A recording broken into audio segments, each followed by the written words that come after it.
Assalamualaikum warahmatullahi wabarakatuh. Ketemu lagi dengan pelajaran kimia. Kali ini kita akan belajar tentang laju reaksi. Yuk, kita belajar bareng-bareng. Pada bab laju reaksi, di mana laju reaksi juga bisa disebut sebagai kecepatan reaksi. Di mana untuk laju reaksi, dia disimbolkan dengan V, dengan satuan molar per detik atau mol per liter per detik. Untuk konsep laju reaksi, yaitu laju reaksi adalah pengurangan konsentrasi per reaksi per satuan waktu atau penambahan konsentrasi hasil reaksi per satuan waktu. Contoh untuk reaksi 2A plus B2 menghasilkan 2AB, di mana untuk 2A dan B2 ini dia berada di sebelah kiri anak panah, maka dia disebut sebagai pereaksi. Sedangkan untuk yang 2AB dia berada di sebelah kanan anak panah, maka dia disebut sebagai produk atau hasil reaksi. Baik, untuk pengertian dari laju reaksi dari persamaan reaksi di atas ini, maka dapat diungkapkan untuk yang pertama, yaitu besarnya pengurangan. Kenapa dia pengurangan? Karena dia berada di sebelah kiri, yaitu sebagai pereaksi. Konsentrasi dari A per satuan waktu, maka dituliskan dengan V sama dengan min delta konsentrasi A per satuan waktu atau delta T. Untuk pengertian yang kedua, berarti dia besarnya pengurangan konsentrasi B2 per satuan waktu atau V sama dengan min delta dari konsentrasi B2 per delta T. Untuk pengertian yang ketiga, karena dia ada AB, di sini ada AB, dia berada di sebelah kanan, maka dia merupakan hasil reaksi. Maka kalau dia hasil reaksi merupakan besarnya pertambahan konsentrasi dari AB per satuan waktu, di mana V sama dengan plus dari delta konsentrasi AB per delta T. Itu untuk pengertian dari laju reaksi. Untuk konsep yang kedua, di mana perbandingan laju reaksi sama dengan perbandingan koefisien reaksi.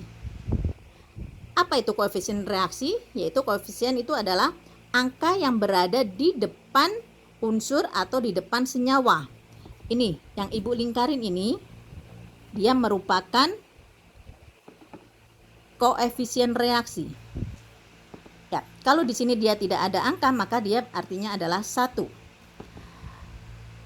Maka perbandingan laju reaksi dengan koefisien reaksi dituliskan 2A plus B2 menghasilkan 2AB, di mana laju reaksi dari A dibanding laju reaksi dari B2 dibanding laju reaksi dari AB sama dengan koefisien dari A ada 2 dibanding dengan koefisien B2 ada 1 dibanding dengan koefisien dari AB yaitu 2. Itu perbandingan dari laju reaksi dengan koefisien reaksi.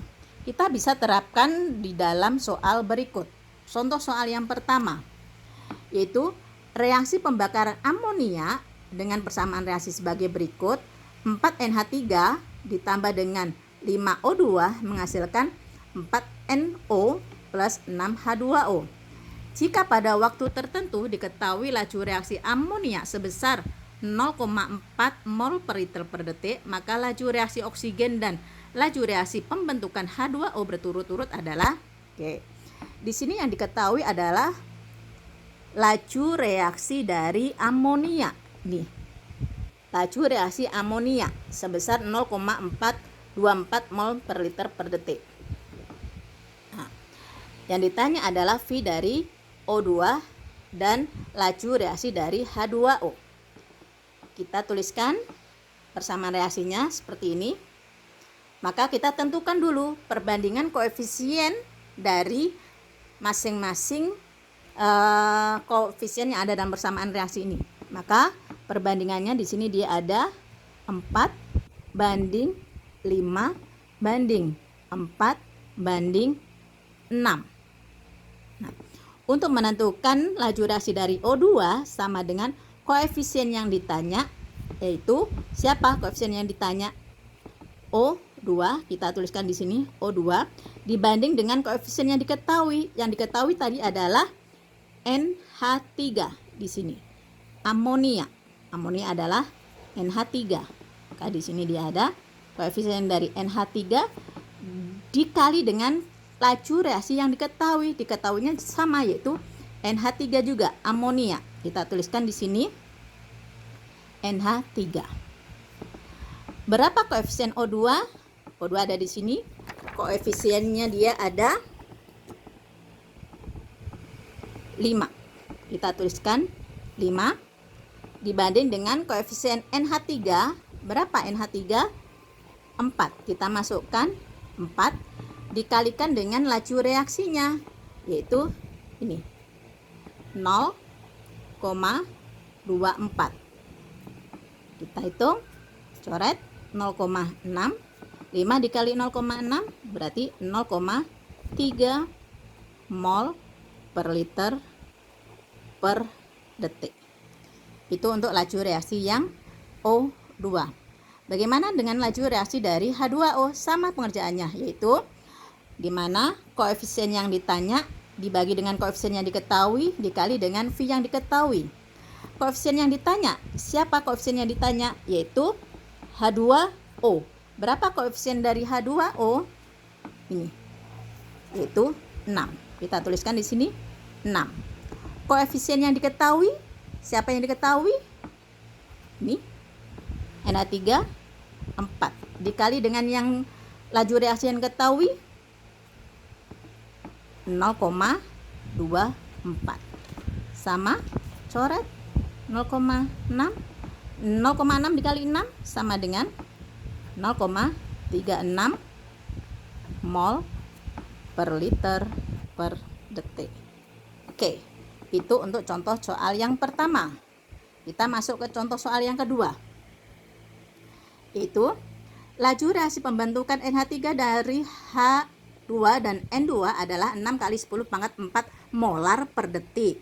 Tentukan laju pengurangan reaksi konsentrasi N2 dan H2. Oke. Ini ada persamaan reaksi dari pembentukan. Pembentukan berarti dari unsur-unsurnya. Unsur-unsur dari N2 dan H2. Sekarang kita setarain. N di sini ada 2, di sebelah kanan ada 1. Supaya sama-sama 2, maka kita setarakan, kita kalikan 2. Untuk yang kedua, hanya di sini ada 2, sebelah kanan dia ada, berarti ini dikalikan. 3 dikali 2, 6. Maka supaya di sini sama-sama 6, 2 kali berapa sama dengan 6? Kita kalikan 3. Maka perbandingan koefisiennya dia ada 1 banding 3 banding 2. Oke, maka untuk menentukan V dari N2 sebagai berikut, yaitu koefisien yang ditanya dibagi koefisien yang diketahui dikali dengan V atau laju reaksi yang diketahui. Koefisien yang ditanya tadi adalah N2. Yang diketahui adalah ini punya NH3, yaitu NH3. Laju reaksi yang diketahui siapa? Sama, NH3. Maka kita masukkan untuk koefisien dari N2 berapa? Ada 1, kita masukkan 1. Koefisien dari NH3 ada 2, kita masukkan 2. Dikali dengan laju reaksinya 6 kali 10 pangkat 4. Maka ketemunya ada 3 kali 10 pangkat 4 molar per detik. Itu untuk yang A. Bagaimana dengan yang B? A. Berapakah V dari H2? Maka tugas kalian adalah menentukan dari laju reaksi H2. Silakan dikerjakan seperti biasa, nanti kalian upload. Oke. Assalamualaikum warahmatullahi wabarakatuh.